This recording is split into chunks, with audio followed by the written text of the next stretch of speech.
Good evening, everybody, and welcome to RAMP, Real Access Motivates Progress, live Wednesday night podcast. We are so thrilled that you've decided to join us again tonight for some important conversations highlighting resources and organizations across the state and across the country, letting everybody know what is out there that you can use if you happen to end up in the disability community or the elder community, or just something you may need for a loved one. So tonight is no different. We have a great speaker with us tonight who you've seen her face before because, like me, she wears many, many different hats. So we would like to welcome Kyla to the show. Hi, Kyla. Hi, everybody. It's great to be here, Tina. I am so excited to have this conversation with you again. You're like me, you wear very many hats. So tell everybody who you are and what you do. My name is Kyla Walters Clinton. I serve the public as the Director of Race, Equity, and Community Engagement for the Executive Office of Health and Human Services. I also serve our community as a steward of the Providence Shelter for Colored Children Foundation, as well as serve on a number of other boards and support the community in a various number of other ways, but you'll see me all around town. Yeah, like I said, you're just like me. You're here, there, and everywhere, and make your presence known. But you do such important work, and that's the important part to all of this is the important work that you do. So, what have you been doing since the last time we had the conversation? Because we had you on a couple of weeks ago talking about the Executive Office of Health and Human Services, and I just got tongue-tied when I tried to say that. But tell everybody about a little bit about the unwinding. Let's just talk about where we're at that, just so kind of give a quick update to everybody of what's going on with that. The unwinding, which, we refer to it now as Medicaid renewal. So Medicaid renewal or redeterminations will begin April 1st. And we want to make sure that people are aware that the same system that they would go through before COVID is just starting again. So the same application process that you would go through annually will begin again April 1st. Children and families will begin in 2024. So we're really looking at single adults and older adults and focusing on communities that receive Medicaid. So people, we want people to be really aware of the mail that's coming into their home, pay attention to it. It will let people know when they need to reapply or recertified. A number of our community members will be passively recertified. So information will be coming from other sources and they will be passively renewed. But some of our community members will have to provide updated address information and financial information. So what we're asking the public to do is make sure you go into your Health Source RI, update your information, update your address and your contact information, and make sure that that is up to date so that you can receive any following notices that tell you when and if you need to renew. Yeah, and if you're seeing this and you have an elderly neighbor or a person of disability who may not, know or check their mail, just ask them. Say, did you go in and renew? Did you make sure you checked up on things? Be a good neighbor, check in on them, make sure you're all talking to one another, help each other out and making sure that these forms get filled out, because we would hate to see anybody get dropped off in any way, shape, or form and not have health care, because as we all know, anything can happen at any day, and we want to make sure that we're checking on each other and we're making sure that we're covered. I heard you're hosting a diversity cafe. Tell us a little bit about that. Oh, that's going to be so much fun. On the 28th, Rhode Island SHRM will be at the executive office, and we brought a number of great friends and community partners that are industry experts to talk about different areas of DEI. And so we are examining the different communities like the LGBTQ community and providing a training there, providing a training in the college space in regards to DEI, and really looking at DEI in your workplace. So please take a look at Rhode Island SHRM and look at their website, and you can find out more details. You can sign up to participate. And we'd love to see you there. And for those who may not know what SHRM is, can you give us a little explanation of what that is? I sure will. Rhode Island SHRM is the Society of HR Professionals. And one of the reasons that a lot of people in the community reach out to me is because they know that when I'm involved in work, I find a way to get hands-on experience in whatever I'm doing. And so when I started to serve the executive office and was in this role that really intersect DEI and HR, I went to volunteer with Rhode Island SHRM, which stands for the Rhode Island Societies of HR Professionals, to make sure that I was really getting inundated with the issues that HR professionals have to deal with and the intersection of diversity, equity, and inclusion when it comes to HR. So hiring practices, onboarding practices, affirmative action practices. And so this gave me the space to connect with other human resource professionals that are also experts in the world of DEIA, which also stands for accessibility. Well, we changed that around a little bit. We call it IDEA, inclusion, diversity, equity, and accessibility. The idea is to open everybody's perspective. So we're hoping that takes on some shape, because accessibility is important in every level of all of this. But let's get to the topic at hand and what we're here to talk about tonight. With all that you do, why get involved with the Rhode Island First Civic Index? It is for the same reasons. When I was introduced to this role in the executive office, I was charged with impacting the landscape for all health and human service agencies when it came to focusing on health equity. That's a tall order. Those are a lot of people and a lot of lives that would be impacted.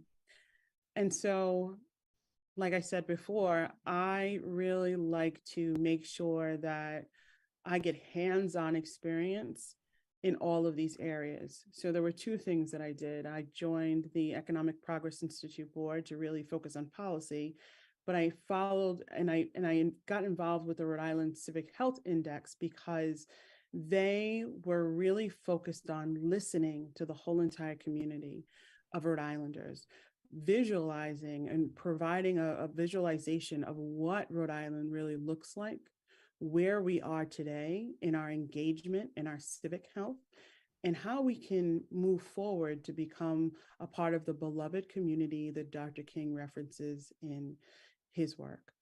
And so that's one of the reasons that I got involved. I was asked to just provide some information as a community volunteer. And so I did that.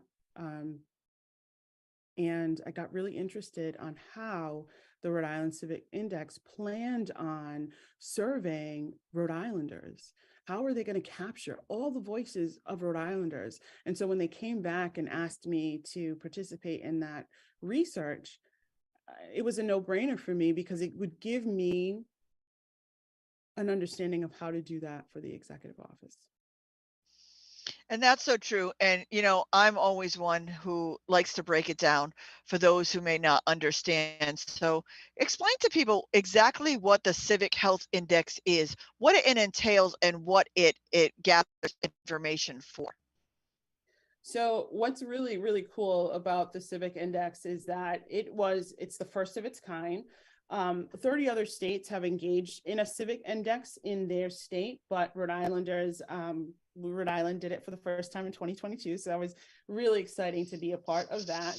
And what it does is it was a way to understand our strengths and our communities and how we are defined, how we are organized, and how we use those pathways to address public problems.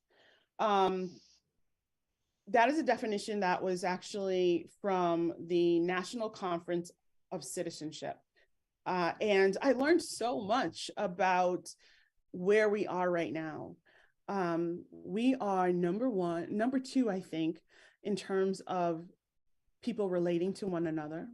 We have high participation in government, but there are some significant barriers. And that's important to my role because in order to effect change, you have to be involved in policy work. And so we know, and Tina, you know this firsthand, that accessibility to the state's platform and those legislatures is hard. And it's not, everyone does not have the same accessibility when it comes to standing up for a bill, when it comes to being a part of that system.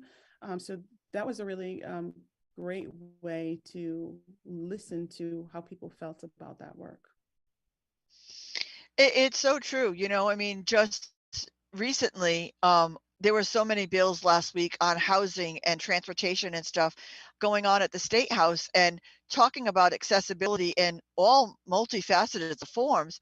I couldn't get to the State House because my van is broken, so I couldn't testify on a lot of those bills. Yes, I could do written testimony, but I don't believe it's the same as in-person testimony. And then it's accessing the State House itself, which there's one way in and one way out for anybody with a mobility aid. Or, if depending on where you are or where you're at, can you get to the State House? Do you have the means to get to the State House? Do you know how to testify? Do you have somebody that can support you? I mean, testifying, they want to hear your true life stories, but it is nerve-wracking for somebody doing it for the first time. Do you have people in your community that could talk you through that process, that could help you stand up, educationally for the bills that you want to stand up for and what you want to say, and what will be impactful of you say once you get there? It's such an important role that we all should have and take. It's having the peers around us in our own communities, no matter what community that happens to be. It's us all working together to break down those barriers. Agreed. And what we also learned is that there is little training. There is little training for students to learn about those systems and prepare to be able to stand up, like you said, and represent themselves and represent others in those systems. So the Rhode Island Council for the Humanities is working to bring civic training to youth. They are also really focused on creating a democracy that represents voices from all communities. And that's why this is an important topic for your show, because it includes everyone's voice. On the website, on the Rhode Island Council for Humanities website, you can find the index, and it begins with a land acknowledgement, a beautiful land acknowledgement of the peoples of the Native community that was here before us, that represents Rhode Island, as well as the slaves that contributed to Rhode Island. And I think that was one of the beautiful things that was a benefit of this volunteer work, because it gave me an opportunity to be around other like minds from all different walks of life that were dedicated in civic health of Rhode Island. Yeah. You provided us with a website and a short video. We're going to have that dropped in the chat right now so people can access both of those. But give us the website and explain a little bit about what the video is going to show people. So the video is going to give you an executive summary of the Rhode Island Civic Health Index. It also points out some key indicators. It's focused on community well-being, community participation, like social connections, community participation and public participation, community participation when it comes to collective understanding, and community participation when it comes to engagement in government. And so I'll go back to the heads of these different areas to break those down a little bit more. So when we're talking about well-being, where we are now is that we know that there are racial disparities in communities when it comes to well-being. And there's barriers to civic health across the state. We know that there are health disparities based on where people live, and social determinants of health. And that was so connected to the work that I do every day. Communication and social community participation with social connections. People are really, really connected to their communities, to their neighbors, to their family members. And that's one of Rhode Island's strengths. So we can be proud of that. When it comes to public participation, Rhode Islanders' public participation kind of lags compared to other states, according to the US Census indicators. But how we expand those measures will help us as we go on to do more research in this area. We have strength in community groups and non-governmental civic institutions. Rhode Islanders maintain public participation even during the pandemic, but many factors still act as barriers, including social insularity. When it comes to the collective understanding, Rhode Islanders' collective understanding of civics, history, and media all have significant room for improvement.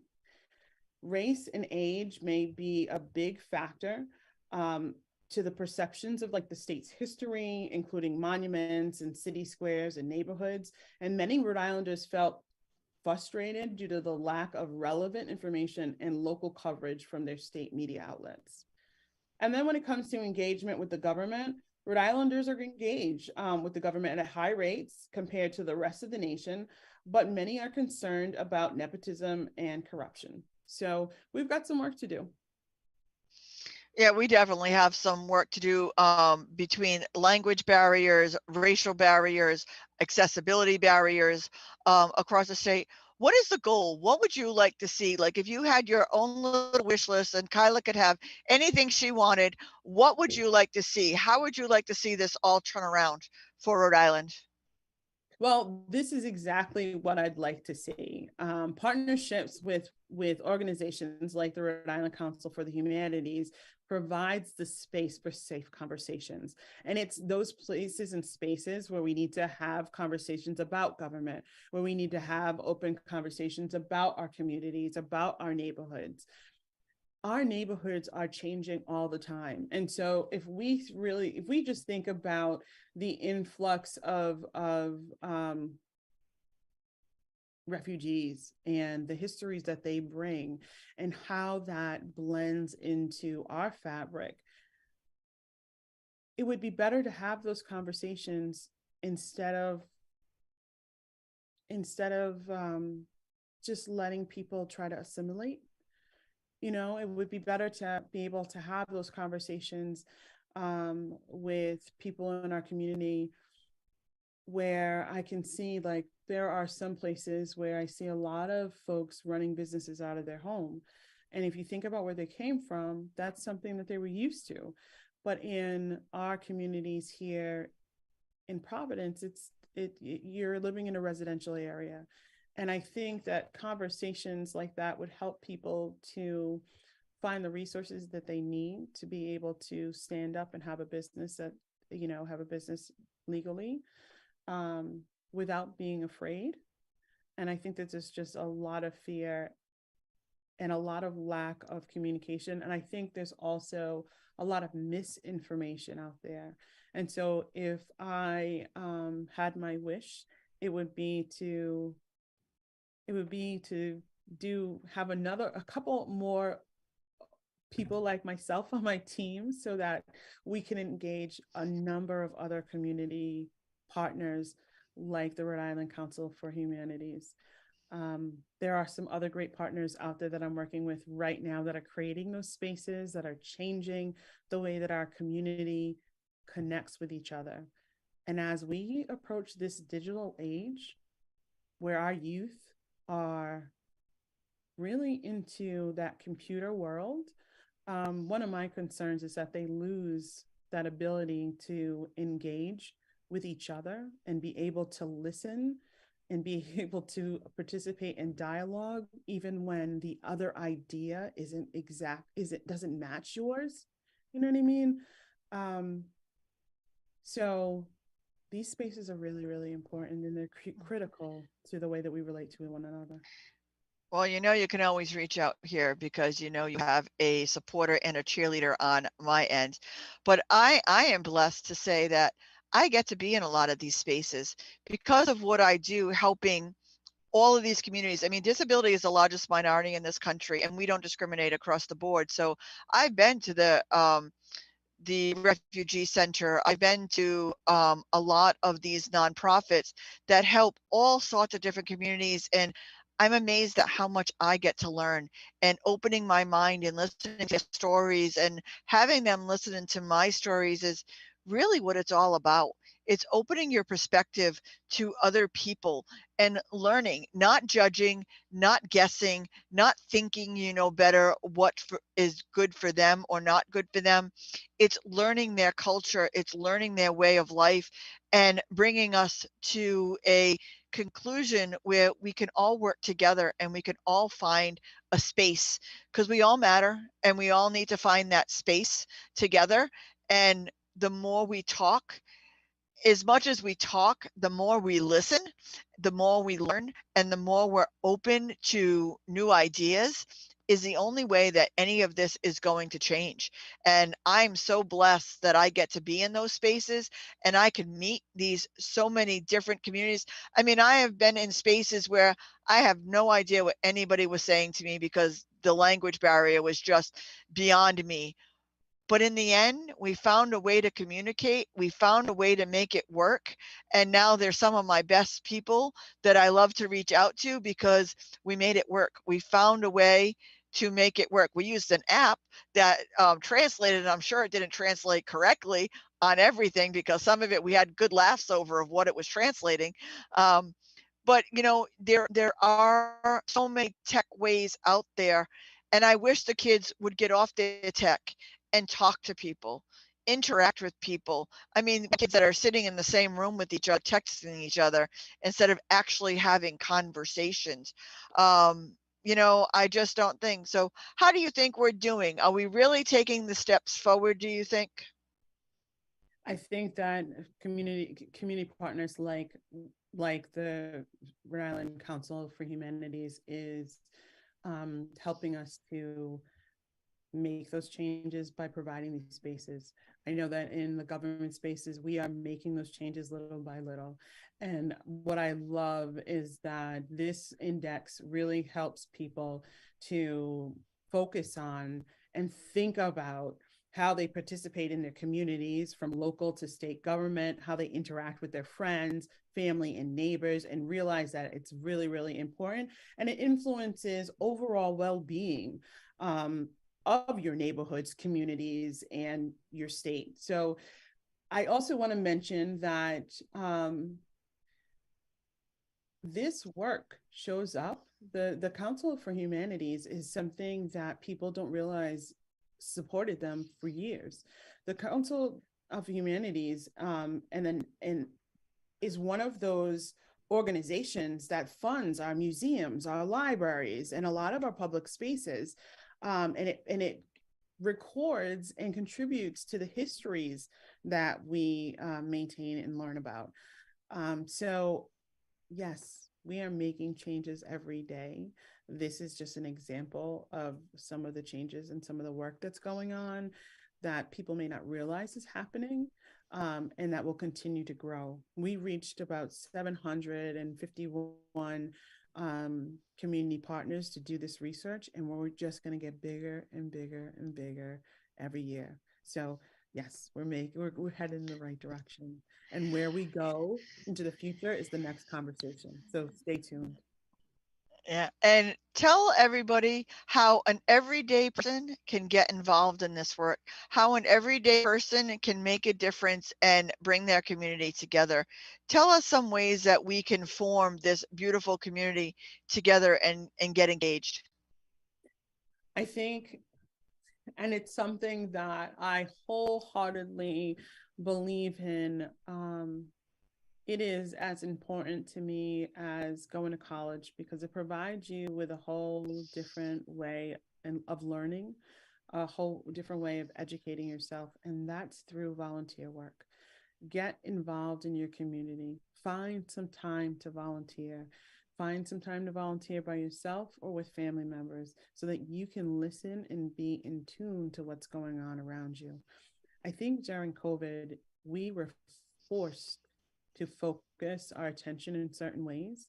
And now that COVID has, now that we've recovered, I think people are getting just back into their busy lives, and people feel like you don't have time to volunteer. Like, why would I do something like that? But it brings me the same type of gratitude that I get when I go to a artistic show or listen to a music ensemble.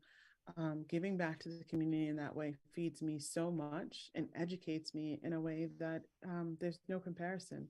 So if you really want to get involved, if you really want to see change in your community, volunteer anywhere, and that'll lead you right down the right path. And this is such a great timing for this conversation because next weekend here in Rhode Island is the weekend of giving. It's 401 Gives next week. We have a nonprofit will, be pleading for your help, letting you know about what they do, what their missions are, what they do. I'm sure that everybody can find a nonprofit right here in the state of Rhode Island that can benefit them, that can help them, that they can learn from, and that they can get involved. And you know what? I suggest you reach out to those nonprofits, get involved, and get involved in something that steps you out of your comfort zone. Learn something new, learn something from a different demographic or a different I'll tell you, it will lift your heart and it will open your mind to so many new things that you never even knew existed. So March 31st to April 2nd is 401 Gives. They're actually having a water fire on 401. They're lighting the basin downtown Providence. We already have spring going on here. It's beautiful weather. Get out, get involved, meet some nonprofits. If that's the least you can do, bring your family, go to Waterfire and meet some incredible people running the nonprofits here in Rhode Island, because I'll tell you, getting involved with them is probably the most important thing that you could possibly do than anything else. And raising your children to get involved with nonprofits and to give back is essential for them to grow up to be well-rounded people and to learn from different outlooks. Do you have anything to say or add to that? I totally agree with you. There isn't a better education that you can give your children by exposing them to communities that may not resemble yours, and that's the best way to get involved. It's kind of like what I do when I travel, Tina. I don't stay in the city. I try to get out and go to the restaurants that are in the neighborhoods. I try to be with the locals so that I can really experience the area. And so I advise everybody to do that, and you're missing out if you don't. I made a challenge to myself last year. I never really vocalized this to anybody, but it was a personal challenge I gave myself last year, and I can honestly say that I succeeded. I chose to make sure that I attended every festival that was happening in the state of Rhode Island last year. So I could involve myself in all of the different cultures that we have here across the state of Rhode Island. And I can say, other than if I was out of town, I have made every single one of them. I have made friends. I have learned. I went there as a guest. I didn't assume myself. I didn't push my way in. I went in there to observe, to take it all in. And I'll tell you, everybody should try to do that, because some of them I was very uncomfortable only because I didn't feel like I fit in. I didn't know what was the right thing to do or not, but people guided me. People brought me into the fold and they helped me along the way. I can honestly say there was not one that wasn't glad that I was there, that I was trying, that I was, involving myself, that I was trying to open myself up. And I was welcomed in the end at every single one of them. And I'll tell you, it opened my mind, it changed my perspective, and I have a different feel for when I view things, because now I can say, oh, that's part of this culture, or that's part of this, and this is what this stands for, and that's what that stands for. And it really, I encourage people, make a challenge like that to yourself. Maybe you make a challenge to make 3 this year, maybe not all of them. I mean, I if I throw myself into something, I go way above and beyond. But make a challenge to make 3 of them. Get involved, make an attempt, call a nonprofit that you never thought you would have any interest in whatsoever, and learn what they do. And that's exactly what my goal is this year, is to call every nonprofit in the state of Rhode Island. I know that's a big task. I will not complete it, but I'll tell you, we're in March, and I probably hit about 300 of them out of the 700 that are in Rhode Island. So it may happen. So like I said, I mean, their touches, they're not fully immersed, but I'm working on it. You're a wonderful example, Tina, and I love, love, love that. That's a wonderful way to impact culture. So I might be bringing you back to the executive office to do a call for action, and you can share your Tina's call for action, or Tina's what would we call that? We'll have to think about a great term for that, but it's a great way to immerse yourself in other cultures in a nice and friendly environment. What better way to do that? So I might have to bring you back to share that challenge. I love it. Yeah, it was, like I said, it was so much fun, and it was such a big task to take on. And everybody who knows me knows that 97% of the time that I am out by myself. So I was rolling into these events completely looking different, completely acting different. Obviously, I'm in a mobility device, so I really don't fit into most communities. And I was welcomed with open arms. So for anybody that says that they can't be welcomed, hasn't actually tried to really immerse themselves and be a guest before you're invited in to be family. Because now, like I said, a lot of them I feel like I'm family, and I'm so glad that I opened myself up to that, because it broadened my perspective to all. Like I said, disability is across all cultures, so I can't help all cultures if I don't understand all cultures. So I can't go in and using what I would use on a daily basis to, let's just say, like a white business community, and say that this is the way it has to be across the board. That wouldn't be fair, because there's different cultures, there's different leads where men are the leads, or women, have a role or whatever. I can't say it's across the board, because you have to learn the culture in order to gear your message to that culture, to that arena, to make sure that everybody feels seen and heard, and you're bringing it to where they're at and not what you think they should be at. It was uplifting to me. It opened my heart, and that's so important to the Civic Health Index, because that's really what it's all about. Am I wrong? No, you're totally right. And people need practice at that. Because when you're listening to someone's story, there's a lot of things that are happening. You're thinking about yourself, you're putting yourself in this other person's shoes. There are just a lot of things that can happen when you're listening to someone else's story that distract you from really intently listening to the story. So it is something that people should practice, so that when they hear someone's story, they see that individual that's sitting in front of them, and they recognize that individual for the story that they're telling, and not imparting their own types of interpretations or their own personal bias. So we need Yeah. practice. Yeah. Give us the Civic Index's website again, so I can make sure that people hear it. It's Rhode Island, it's rihumanities.org. You can download the PDF there for free. You can also, there were limited copies, so I don't know if there's any copies that you can get that get sent to your house. The video that's on there is a short video. I think it's like, 4 to 6 minutes or something like that. The associate director is Julia Renaud. She's wonderful, and their staff was really wonderful.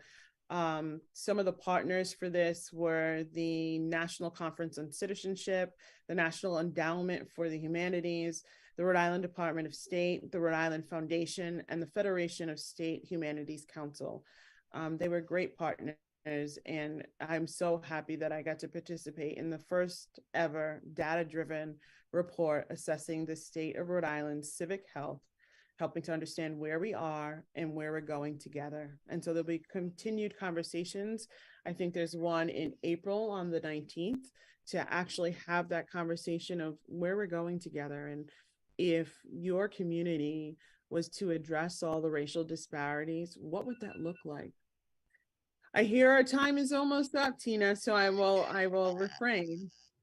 No, I think it's so important for the conversation. And I just want to take a moment to thank you for everything that you do in tying everything together, from the Executive Office of Health and Human Services to Civic Health Index to you are a classmate of mine at Leadership Rhode Island program. And there's so many other things that our lives have just intertwined. And we're a perfect example.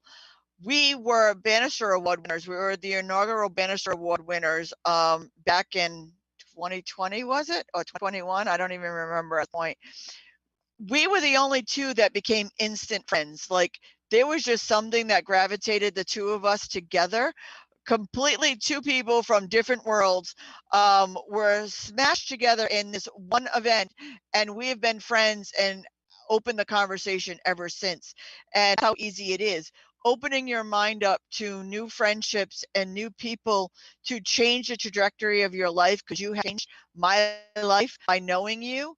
And that's what it's all about, is, making sure that you're open and not missing out on some amazing people because you think they're too different, or they think different, or they act different, because you don't know until you actually get to know them. People misjudge me all the time because they see the wheelchair before they actually get to see or learn from me.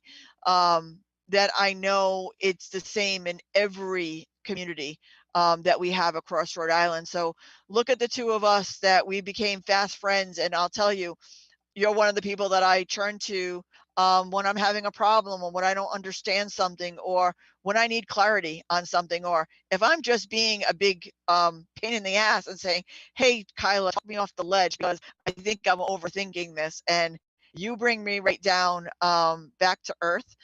So I hope I do the same for you at some point. But you are an amazing person, and Rhode Island is very, very lucky to have you. Thank you, Tina. I love the relationship that we've built together, and I love how our lives keep intersecting. I cannot take all the credit. I was raised by beautiful parents and a beautiful family, and I was also trained to be a clinical therapist. So listening is some of the skills that I was trained to do. Talking people off the ledge is what I was trained to do. But what I really love that you mentioned is that the disabled community is in every community. Substance abuse and mental health issues are in every community. And so we really need to come together if we want to live in an environment where we can impact the social determinants of health and we can change these things. We have to be able to come together and talk. And so thank you so much for having me on the show tonight, to be able to share the Civic Health Index and get people aware that these conversations will be taking place. And so stay on alert and get involved and share your voice. And this won't be the last time that you see Kyla's face, because we will be doing a lot together, especially updating everybody on, the renewing of your medical information and stuff. We will keep you updated on all of that as well, but we will also be updating you on how you can get involved and how you can be part of this. Thank you so much for taking the time tonight. I will be seeing you really soon. And again, thank you so much for all you do for the state of Rhode Island. You're welcome. You're welcome. Have a great night, everybody. And I welcome everybody back next Wednesday. Unfortunately, you will not see me, but have no fear. Our co-host Diana Perkins Kamada will be here next week, and she will be talking Project Insulin. I have a commitment, so I won't get to be here, but there will be a show. So come on back next Wednesday night at 7:00, same time, same channel. And I got two statements for you tonight. Be the change you want to see, and Don't just sit there. Make a difference. Have a great night, everybody.